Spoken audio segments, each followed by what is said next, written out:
Last Monday, as Dan mentioned, we looked at the second of the spiritual faculties, virya, otherwise known as energy or effort. And so today I want to look at the third of the spiritual faculties, and that, of course, is sati, or usually translated as mindfulness. So unlike the past two Mondays, I'm going to offer a reflection first on this spiritual faculty of mindfulness, and then we will meditate together, and then after that I will open it up for your reflections on this quality and any questions that you might have. So hope that sounds okay. And the Pali word sati, which is usually translated as mindfulness, of course, means memory or recollection. And I think it implies a kind of constant presence of mind that remembers to pay attention to experience in the moment. But what does the recollection part, the memory part, have to do with it? Well, to my mind, the Abhidharma describes sati as a characteristic of what's called appamada, non-negligence, if you like to put it in the negative, non-negligence, non-heedlessness, the opposite of that. So sati's function here is not to let the mind wander or be caught up in what's happening internally or externally. But notice what is not in this description of sati. It is not described as effort. Virya is a separate quality, right? Sati is not described as concentration or samadhi. Again, a different quality. It's not described as noting or labeling or even attending. Instead, sati is really a quality of the mind, a characteristic of how the mind stands in relationship to its object. And I think this is important. Sati is not really doing anything. It's a quality of being, a quality of being. And to me, I would say that sati is a mode of presence or awareness, but it's not really doing anything, even if it might feel like it to some of us some of the time. Of course, there are many, many definitions of mindfulness, and you're probably familiar with some of them, maybe many of them. Perhaps the most widely known and accepted and popular definition these days, at least in North America, is Jon Kabat-Zinn's, who developed, of course, MBSR, mindfulness-based stress reduction. And his definition, which you may know, is paying attention in a particular way, on purpose, in the present moment, and non-judgmentally. So there's a lot packed in there, I think. One that I especially like is Sayadaw U Tejaniya's definition. And he says that mindfulness is continuous, relaxed awareness that knows what is happening as it happens. And I think this definition really emphasizes that mindfulness is not forced or intense or kind of striving.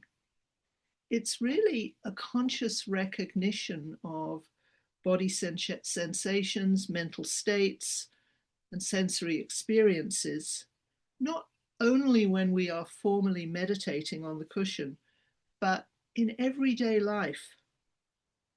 And I think his definition also emphasizes using, a continuous approach, a light approach, a patient approach to know our experience as it happens. Of course, the best known sutta on sati, on mindfulness, is of course the Satipatthana Sutta, which is Majjhima Nikaya 10. And this is usually translated as the foundations or establishments of mindfulness. And right at the beginning of this wonderful sutta, the Buddha says this: mendicants, so monks and nuns, this, and by this he means mindfulness, this is the direct path for the purification of beings, for the surmounting of sorrow and lamentation, for the disappearance of dukkha and discontent, for acquiring the true method for the realization of nibbana, namely the four satipatthanas. In other words, mindfulness is the key to awakening. And after that, of course, the Buddha goes on to give pretty detailed instructions about how to practice mindfulness of the four satipatthanas, these four establishments: mindfulness of the body, mindfulness of Vedana or feeling tones, mindfulness of mind, and lastly, mindfulness of dhammas. So what the Buddha is saying here, I think, is that if we cultivate mindfulness of these four objects, four groups of objects, if you like, we can eliminate dukkha and become enlightened. So, wow, this is it. This is the handbook, if you like, to enlightenment, to awakening, to freedom. It's the direct path to end suffering and discontent. When I first came across the Satipatthana Sutta many years ago, I thought this was really amazing. What a gift to be given a handbook to awakening. But my enthusiasm was tempered quite quickly when I found out that mindfulness is called the direct path. The Buddha called it the direct path, not because it's short or easy, but because it doesn't go anywhere else. It doesn't take a detour through becoming someone who you're not. It's the path of seeing what's already here, if you like, again and again and again, until this is understood to be enough. But it's not short or easy, for sure. Sati, of course, is mentioned many thousands of times in the Pali canon, and it appears in many different contexts. And it's one of the things that is central, I think, to all schools of Buddhism. Perhaps its best known appearances in the suttas are as right mindfulness, samasati, in the Noble Eightfold Path, as one of the 7 factors of awakening, and of course as one of the 5 spiritual faculties, which is what we're exploring this morning. And in Theravada Buddhism, sati, I think, is one of the most important qualities to cultivate. In the Buddha's view, in the context of his teachings, sati is often viewed as a balancer, if you like. The one quality that holds all the other qualities in a dynamic and ever-changing equilibrium. So what does this actually mean in practice when I say sati is a balancer? What it means to me is that sati isn't simply one more quality to cultivate alongside all the others. Mindfulness or sati is actually the axis, the fulcrum, the center of the wheel, if you like, around which the whole of the spiritual life turns. In other words, without at least some mindfulness, there can be no progress on the spiritual path. So, for example, when sati is strong, faith that we talked about 2 weeks ago, the first of these spiritual faculties, faith develops from what I called right faith to become verified faith and eventually unshakable faith. It requires mindfulness to do that. Energy, virya, the quality that I talked about last week, becomes fluid and responsive rather than being driven or tight. Our stillness can deepen without collapsing into passivity or coolness, and that requires sati. So sati or mindfulness is at the very center of the Buddhist path, because without it, we don't even know what our experience is. Sati supports and oversees, if you like, all of the other wholesome qualities and the unwholesome ones in the present moment. It's what I might call the metta faculty. And when I say metta, I mean M-E-T-A, not M-E-T-T-A. It's the knowing, the awareness that knows all other knowings. Let me say that again. It's the knowing that knows all other knowings. It's what prevents faith from becoming fantasy, what prevents effort from becoming struggle, what prevents stillness from becoming numbness, and what prevents wisdom from turning into arrogance.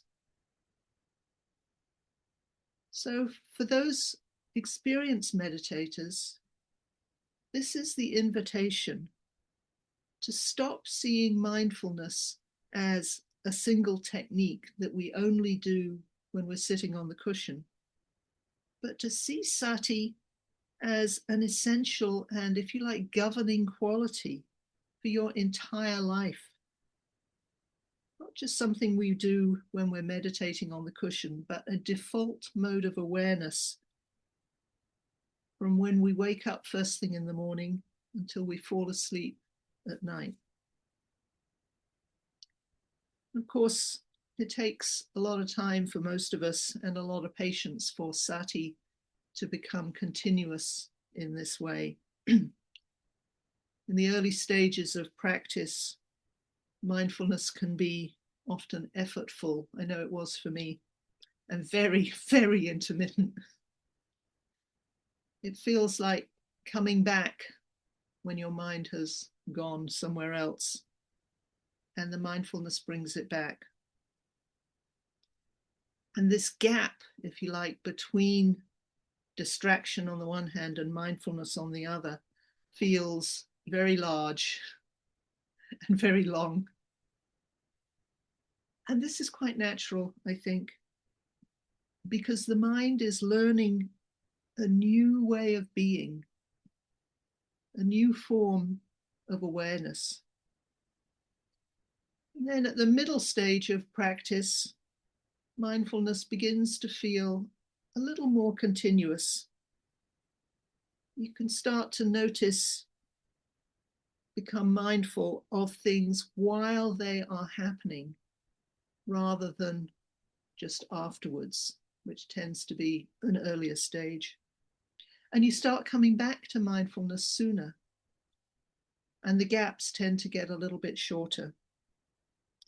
There's less sense of returning at this middle stage because there's less sense of having left. But I think there's a further maturation of sati, and that is that it stops feeling like something that we are doing and becomes more something that is. There is a knowing, but no sense of a knower apart from the knowing. There is presence, there is awareness, but no sense of someone making an effort to be present, to be aware. So just to wrap this up, you can be mindful in this very moment. This isn't something you need to do. This is not something you need to make happen. It's not something you can manufacture. Sati simply is.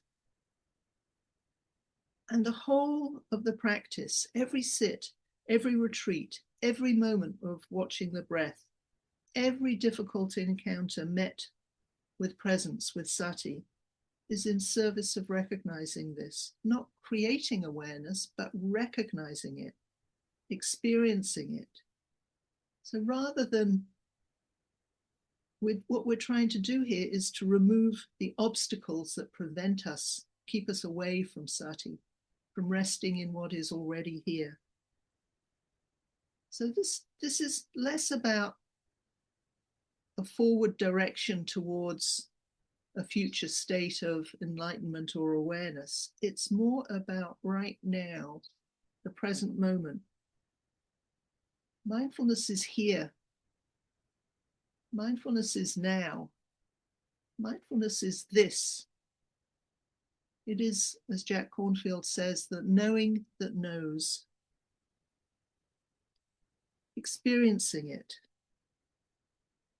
It knows that you are listening to these words right now. Mindfulness knows that breathing is happening right now. Mindfulness knows that you are alive in this precise moment. And we can trust that. We can always return to it. And that can be the unshakable ground, not just of our sitting practice, but of our whole lives, whether we're meditating or not. So the invitation is really to practice continuous mindfulness, accepting that this is a long journey and it's not short or easy, but the rewards are huge.